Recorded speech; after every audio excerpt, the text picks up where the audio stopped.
Hi hello friends, எல்லாருக்கும் வணக்கம், welcome. எல்லோரும் எப்படி இருக்கிறீங்க? நாங்கள் நல்லா இருக்கோம், நீங்கள் எல்லாருமே நல்லா இருப்பீங்கன்னு நம்புகிறோம். ஓகே ஃப்ரெண்ட்ஸ், இன்றைக்கி எங்கள் வீடியோவில் என்ன பார்க்க போகிறீங்கன்னு சொன்னால், இன்றைக்கு வந்து சூப்பரான பால் ரொட்டி தான் சுட போகிறேன்.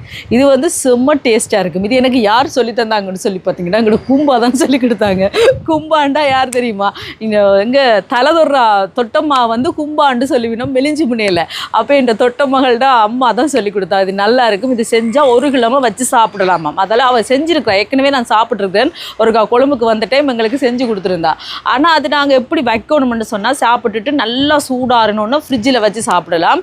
அப்படி இல்லைன்னு சொன்னால், நாங்கள் வெளியில் வச்சு சாப்பிட்றோன்னு சொன்னால் வாளிகளில் போட்டு அமர்த்தி அப்படி மூடக்கூடாது.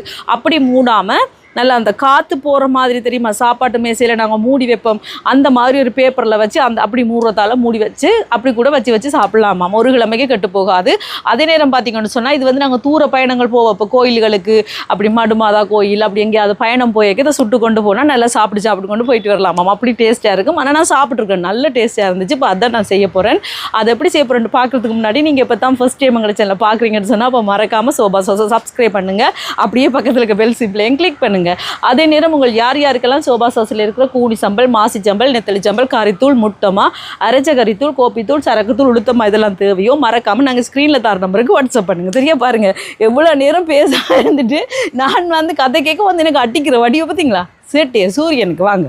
பால் ரொட்டிக்கு மா அவிய வைக்க போகிறேன். இப்போ இதில் வந்து பார்த்திங்கன்னு சொன்னால், ஸ்கீமரில் இந்த மாதிரி தண்ணி கீழே விட்டுருக்குன்னு பாருங்கள். இந்த தட்டு வச்சுட்டு பேப்பர் போட்டிருக்கேன். இந்த பேப்பர் வந்து பார்த்திங்கன்னு சொன்னால், நியூஸ் பேப்பர் ஒன்றுமே இல்லை, சும்மா தனி பிளேன் பேப்பர் தான் பாருங்கள். ஒரு எழுத்துக்களும் இல்லாத பேப்பர். இது கடைகளில் விற்கிது, கிலோ கணக்கில் நீங்கள் வாங்கலாம். அந்த எழுத்துக்கள் உள்ள பேப்பர்னா அந்த டை வந்து மாக்களில் பிறன்றும். அப்போ அது சாப்பிடும்போது எங்களுக்கு வயிற்றுக்க போச்சுன்னா அது கஷ்டம். அப்படி இல்லைன்னு சொன்னால், வெள்ளை துணி இருக்குது தானே, பப்ளின் துணி, அந்த துணி விரித்து வச்சு கூட நீங்கள் அவிச்சு எடுக்கலாம் மாவை. இல்லாட்டிக்கு நீத்துப்பட்டியில் போட்டும் அவிச்சு எடுக்கலாம். இப்போ மாவை சேர்க்குறேன். இப்போ மா அவிய வைக்க நான் 1 கிலோவில் தான் செய்ய போகிறேன். நான் அவிய வைக்க 2 கிலோ அவிய வைக்கிறேன். ஏன்னு சொல்லுங்கள், இப்போ கேஸுகள் எல்லாம் கொஞ்சம் தட்டுப்பாடு இல்லையா. இப்போ 1 கிலோ மாவை மினக்கட்டு அவிச்சமெண்டா வீண் தானே. அப்போ 2 கிலோ அவிச்சிட்டு நான் பிறகு நெருத்து எடுத்துட்டேன் சொன்னால், மிச்ச மாவை நான் புட்டு அவிக்க, இடியப்பம் அவிக்க வச்சுக்கொள்ளுவேன். அதால் நான் 2 கிலோ மாவை அவிய வைக்க போகிறேன். பார்த்திங்களா, இந்த மாதிரி மாவை போட்டாச்சு. போட்டுட்டு இப்படி ஓட்டை போட்டு விடுவோம். இந்த மாதிரி பார்த்திங்களா. இப்போது இதை மூடணும். மூடிட்டு அடுப்பில் வைப்போம். அடுப்பில் வச்சாச்சு. சரியாக ஒரு 1.5 மணித்தியாலத்துக்கிட்ட இந்த மா அவியணும், நல்லா அவியணும். அவியறதுல வந்து இப்போ 1/2 மணித்தியாலம், 3/4 மணித்தியாலம் அப்படி அவியெல்லாம் எடுத்துடக்கூடாது, நல்லா அவிய விடணும். இப்போ இது வந்து நான் கிட்டத்தட்ட பார்த்தீங்கன்னா ஒரு 1.5 மணித்தியாலம் நல்லா அவிய வைப்பேன். அடுப்பாக தூண்டக்கூடாது, நல்லா கணக்காக விட்டு அவிச்சு எடுக்கணும். இல்லாட்டிக்கு நீங்கள் மண்ணெண்ணெய் குக்கரில் கூட அவிச்சு எடுக்கலாம். இப்போ 1.5 மணித்தியாலத்தால் அவிச்சு போட்டு அரிச்சு எடுப்போம் இந்த மாவை. இப்போ இதில் வந்து பாருங்கள், நான் அவிச்ச மாவை அரிச்சு எடுத்துருக்கேன். 1 மணித்தியாலம் ஆல் பர்பஸ் ஃபுல்லாக இருக்குது தான் கோதுமை மாவு. அதை நல்லா அவிச்சு 1 மணித்தியாலம் 1.5 மணித்தியாலம் நல்லா அவிக்கணும். அவிச்சு அரிச்சு எடுத்து வச்சுருக்கேன். 1 கிலோ எடுத்துருக்கிறேன். சீனி வந்து எங்களை இனிப்புக்கு தேவையான அளவு தான். நான் இப்போ இதில் 1.5 சுண்டு எடுத்துருக்கேன். பார்த்து சேர்க்கலாம் எவ்வளோ தேவையோ. ஏலக்காய் எடுத்துருக்கேன். ஏலக்காயை இடித்து தான் சேர்ப்பேன். இங்கே பாருங்க, தேங்காயை 3 வச்சுருக்கேன். தேங்காய் வந்து ஒரு 5 தேங்காய், கணக்கான சைஸ் தேங்காயாக திருவி எடுத்துருக்குறேன். இது வந்து தனியாக தேங்காய் பால், முதல் பாலில் தான் இந்த இது செய்கிறது. முதலாம் பால், கட்டிப்பால் இருக்குது தானே, அதில் தான் செய்கிறது.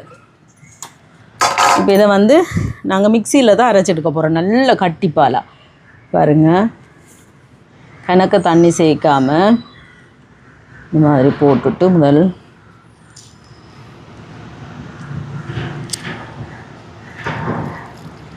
போதும் மூடிட்டு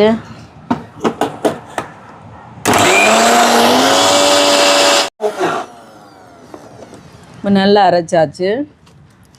சேர்ப்போம்.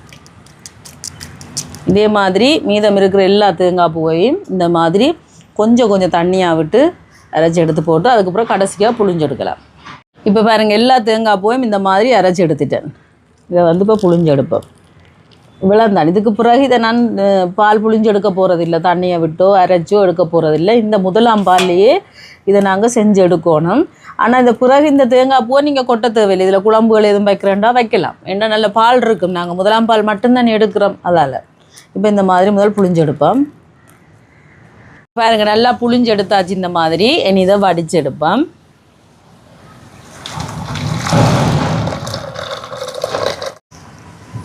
இந்த மாதிரி வடிச்செடுப்போம். பார்த்தீங்களா, திக்கான பாலாக எடுக்கணும். இப்படி தேங்காய் பால் இந்த மாதிரி புழிஞ்சு எடுத்தாச்சு. இருக்கட்டுக்கு இதில் வந்து சீனி எடுத்துருக்கிறேன். இந்த டம்ளரால் 1.5 டம்ளர் எடுத்துருக்கிறேன். ஆனால் அவ்வளோத்தையும் சேர்க்க போகிறதில்ல, நான் பார்த்து பார்த்து இனிப்புக்கு ஏற்ற மாதிரி தான் சேர்ப்பேன். இதை வந்து மிக்ஸி கப்பில் அரைச்செடுப்பேன்.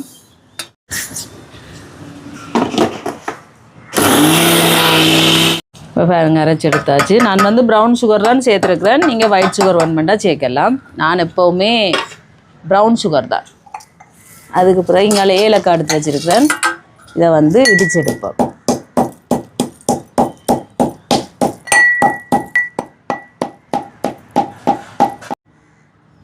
பாருங்க, இந்த மாதிரி நல்லா இடித்தாச்சு. இனி நாங்கள் குழைப்போம். இதில் வந்து மா எடுத்துருக்கேன். இது வந்து அவிச்ச கோதுமை மா, அவிச்சம்மா. நாங்கள் புட்டு அவிப்போம் அந்த மா. சரியா, நல்லா அவிச்சு எடுக்கணும். இதோட இடித்து வச்ச ஏலக்காய், உப்பு சேர்க்குறேன் தேவையான அளவுக்கு. ஆக கணக்கு தேவையில்லை, கணக்காக சேர்க்குறேன். இப்போ இதோட இங்கெல்லாம் நாங்கள் சீனி அரைச்சி வச்சுருக்கோம் இல்லையா, அதில் கொஞ்சத்தை சேர்த்துட்டு கூட பார்த்து சேர்ப்போம்ங்க இனிப்புக்கு தேவையான அளவுக்கு. இப்போ இதை கலந்து விடுவோம் நல்லா.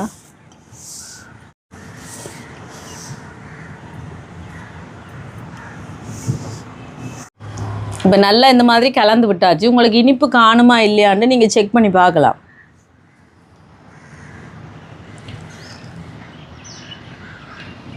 கொஞ்சம் போடுவோம், கணக்கு தேவையில்லை, கணக்காக இருக்குது. ஏன்னா நான் எப்போவுமே சீனி வந்து கணக்காகத்தான் பாய்ப்பேன், நான் கூட சேர்க்க மாட்டேன். அதால் இவ்வளோ போதும். நம்ம நல்லா இந்த மாதிரி கலந்து விட்டாச்சு பாருங்க. இனி வந்து இங்கால தேங்காய் பால் புழிஞ்சு வச்சுருக்கோம் இல்லையா, இது வந்து முதலாம் பால், கட்டிப்பால். இதை வந்து கொஞ்சம் கொஞ்சமாக விட்டு குழைச்செடுக்கணும். ஒரேடியாக கவுட்டு ஊற்றக்கூடாது, கொஞ்சம் கொஞ்சமாக பார்த்து பார்த்து விட்டு குழைச்செடுக்கணும். சரியா, இப்போ வேறங்க இது காணாது.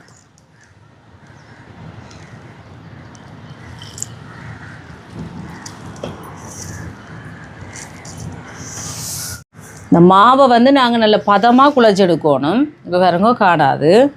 இனி கொஞ்சம் கணக்காக பார்த்து பார்த்து விடணும். ஒரேடியாக கவுட்டு ஊற்றாமல் தண்ணியாக போயிடும். அதால் பார்த்து பார்த்து இந்த மாதிரி இப்படி தேய்ச்சி குழச்சிங்கன்னா எல்லா இடமும் படும். இப்போ பாருங்கள், இந்த மாதிரி குழச்சி எடுக்கணும் நல்லா. பார்த்தீங்களா, தனியாக தேங்காய் பால் மட்டும்தான் விட்டேன் நான். இப்படி நல்லா உருட்டி, இல்லை நாங்கள் இடியப்பத்துக்கு மா குழச்சி எடுப்போம், ரொட்டிகளுக்கு இடியப்பங்களுக்கு அந்த மாதிரி குழச்சி எடுக்கணும். இந்த மாதிரி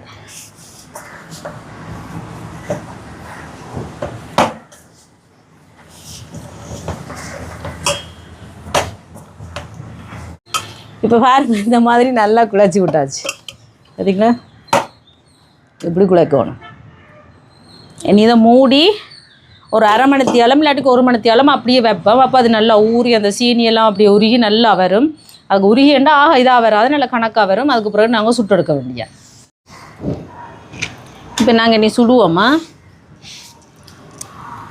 தோசைக்கல்ல வச்சாச்சு, சூடாட்டும். இப்போ பாருங்கள், நல்லா நாங்கள் குழச்சி வச்சது எப்படி இருக்குண்டு.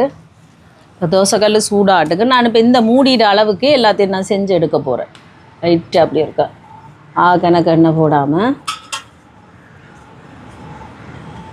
செஞ்சுட்டு உடனே மூடி வைக்கணும். இப்படி நல்லா உருண்டையாக பிடிச்சிட்டு இங்கே பாருங்கள், இந்த அளவுக்கு தட்டுவோம். மெல்லிசாவும் தட்டக்கூடாது, கணக்கான ஒரு மொத்தத்தில் தட்டுவோம். இங்கே இந்த அளவுக்கு எடுத்தோம்னா எல்லாமே ஒரே அளவுக்கு இந்த அளவுக்கே வரும். பார்த்தீங்களா எப்படி இருக்கு. இதில் வந்து லைட்டாக எண்ணெய் ஸ்ப்ரே பண்ணி விட்டுட்டு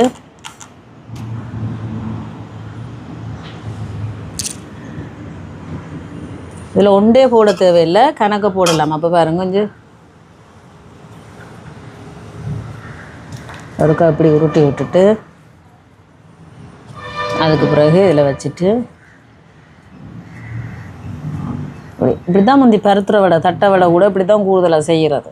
இப்போ தான் ஒவ்வொருத்தர் ஒவ்வொரு மாதிரி செய்யணும். ஆனால் முந்தி பார்த்திங்கன்னா இப்படி தான் ஒரு அளவு மூடியை வச்சுட்டு கையால் எடுத்து அப்படி வச்சு தேய்ச்சி செய்து கடைகளுக்கு போடுவீனா பார்த்தீங்களா. அடுப்பு கூட்டக்கூடாது, நல்ல மீடியத்தில் விட்டே சுட்டு எடுக்கணும். இப்போ சுடுபடட்டும் இது. இதே மாதிரி மற்றதை நாங்கள் இப்படி எடுப்போம் தேய்ச்சி. நாங்கள் முதல் போட்டத்தை திருப்பி விடுவோம் இல்லைங்களா. அடுப்பு இப்படி மீடியத்தில் தான் விடணும், கூட்டி விடக்கூடாது.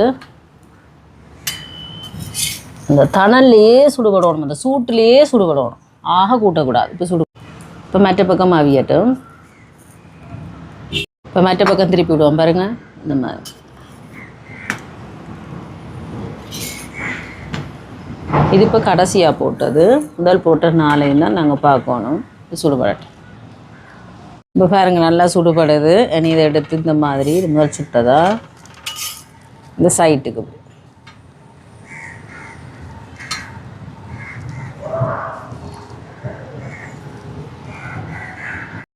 இப்போ முதல் சுட்டத்தை எடுப்போம் பாருங்கள். முதல் போட்டது சரிங்களா. அடுப்பை கூட்டக்கூடாது, கணக்காக விடணும். இப்போ இது சுடுபடட்டுக்கு பார்த்தீங்களா எப்படி வந்திருக்கு. இதுக்கு வந்து எண்ணெய் கூடுதலாக தோசைக்கல்லுக்கு விடக்கூடாது.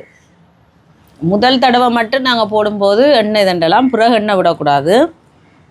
எண்ணெய் அந்த கூட எண்ணெயாக இருக்கும், அதால் நீங்கள் பார்த்து செய்யுங்க.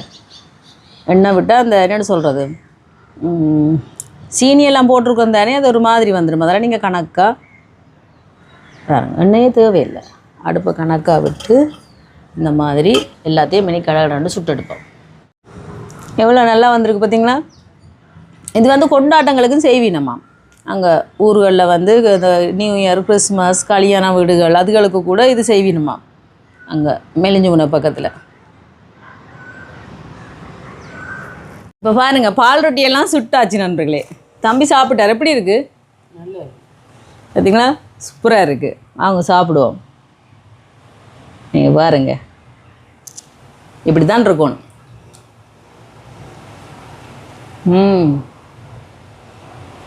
செம்மையாக இருக்குது தெரியுமா. தேங்காய் பால் தானே முழுக்க. அவளை பார்த்தீங்கன்னா அந்த ஏலக்காய் வாசம் எல்லாம் சேர்ந்து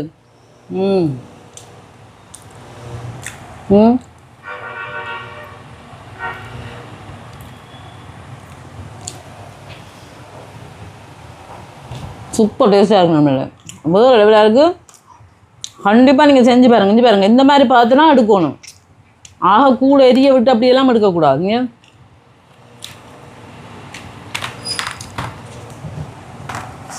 அப்படியே விட ஆறிடும். அது மெதுவாகவே ஆறிடும். அப்படியே விட பார்த்தீங்கன்னு சொன்னால் ஆறிடும். இந்த கடகத்தில் நீ வச்சுருக்கோம் அந்த சூட்டில் சுலாகு கடகங்கள் தான் வைக்கணும். அப்போ அந்த சூடு வந்து கீழே இறங்கும், அப்போ ஆறிடும். செம்ம டேஸ்ட்டாக இருக்கும். இங்கே பாருங்கள், இது வந்து கூடுதலாக கல்யாண வீடுகளுக்கெல்லாம் செய்வினம். உண்மைக்கும் அப்படி ஒரு சுவையாக இருக்கும். கூடுதலாக இது வந்து பார்த்தீங்கன்னா நியூ இயர், கிறிஸ்மஸுக்கெல்லாம் செய்வினமா, பிறந்த நாளுகளுக்கெல்லாம் செய்வினமா நண்பர்களே. கண்டிப்பாக நீங்கள் செஞ்சு பாருங்கள். இது வந்து என் ஹும்பா எனக்கு செஞ்சு காணுவா. அவள் வந்த டைம் எனக்கு செஞ்சு தந்துவா. வாளிக்கை போட்டு வச்சு செம்மையாக சாப்பிட்டோமா போயிட்டு. அப்போ நான் நேற்று அவட்ட கேட்கணுமன்றது நீ காலையெல்லாம் கால் பண்ணி கேட்டேன். ஆனோஜா இதை எப்படி செய்கிறது எனக்கு சொல்லித்தாங்க தான் வடிவம் எனக்கு சொல்லி கொடுத்தா. சரியா, ஒவ்வொருத்தர் சில பேர் முட்டையெல்லாம் போட்டு செய்வினா. ஆனால் அவசரம் முட்டை போட்டு செஞ்சால் அது வெட்டுக்கு மனம் சோவாக்கா, அது நல்லா இருக்காது. நீங்கள் இப்படி தான் செய்யுங்க, செம்மையாக இருக்குமெண்டு. அப்போ அவள் செய்யும் போதே செய்யணுமென்றதுனா செய்தாச்சு. நீங்கள் நான் ஏலக்காய் போட்டிருக்கேன், அதுக்கு பதிலாக நீங்கள் வெனிலா எசன்ஸ் கூட சேர்க்கலாம். ஆனால் ஏலக்காய் சூப்பர் வாசமாக இருக்குது, அப்படி ஒரு டேஸ்ட்டாக இருக்கும். நீங்கள் வாளியில் பேப்பர் போட்டுட்டு அப்படியே அடுக்கி வச்சுட்டு ஒன்றா எடுத்து சாப்பிடலாம். இங்கே பாருங்கள், இப்படி இதெல்லாம் மூடி வைக்கணும். இங்கே இப்படி மூடி வச்சிங்கண்டா அந்த காற்று வெளியால் போகிற மாதிரி அப்படி இப்படி இருக்கணும். வாளியில் போட்டுன்னா நீங்கள் எடுத்துருவணும். வாளியில் போட்டு மூடி வச்சிங்கன்னு சொன்னால் துறந்து டேல எடுக்கணும். இங்கே இப்படி வைக்கணும் மூடி. இந்த மாதிரி பூச்சிகள் இலையானுகள் போகாத மாதிரி இந்த மாதிரி மூடி வச்சிங்கன்னா 1 கிழமை வரைக்கும் வச்சுட்டு சாப்பிடலாம். கெட்டே போகாது நண்பர்களே. அப்படி இருக்கும். அப்படி இல்லைன்னா நீங்கள் ஃப்ரிட்ஜில் வச்சு கூட சாப்பிடலாம். நல்ல டேஸ்ட்டாக இருக்குது. கண்டிப்பாக செஞ்சு பாருங்கள். இதுதான் அவிச்சமாக பால் ரொட்டி. செம்ம டேஸ்ட்டாக இருக்குது. இப்போ நாங்கள் இதை வச்சு சாப்பிட போகிறோம். காலையில் பார்த்தீங்கன்னா ஒரு டீ போட்டு இதில் ஒன்று சாப்பிட்டாலே வயிறு அப்படி ஃபுல்லாக நல்ல திருப்தியாக இருக்கும். ஏன்னா அதில் தேங்காய் பால் சேர்த்துருக்கிறோம், அவிச்சமா நாங்கள் புட்டை வச்சுக்கிறோம், அவிச்சமா சேர்த்துருக்கோம், ஏலக்காயெல்லாம் சேர்த்துருக்கோம். அப்படி ஒரு டேஸ்ட்டாக இருக்கும். கண்டிப்பாக செஞ்சு பாருங்கள். செஞ்சு பார்த்துட்டு எப்படி இருக்குன்னு சொல்லுங்கள். வீடியோ பிடிச்சிருந்தா மறக்காமல் லைக் பண்ணுங்கள், ஷேர் பண்ணுங்கள், கமெண்ட் பண்ணுங்கள். அப்படியே சப்ஸ்கிரைப் பண்ணிட்டு பக்கத்தில் இருக்க பெல் சிம்பிளை கிளிக் பண்ணுங்க. ஓகே ஃப்ரெண்ட்ஸ், நான் உங்களை இன்னொரு வீடியோவில் சந்திக்கிறேன். பைட்டா அப்படியே சாப்பிடும்போது பார்த்தீங்கன்னா கரைஞ்சி போகுது வாயில். அப்படி இருக்குது தெரியுமா.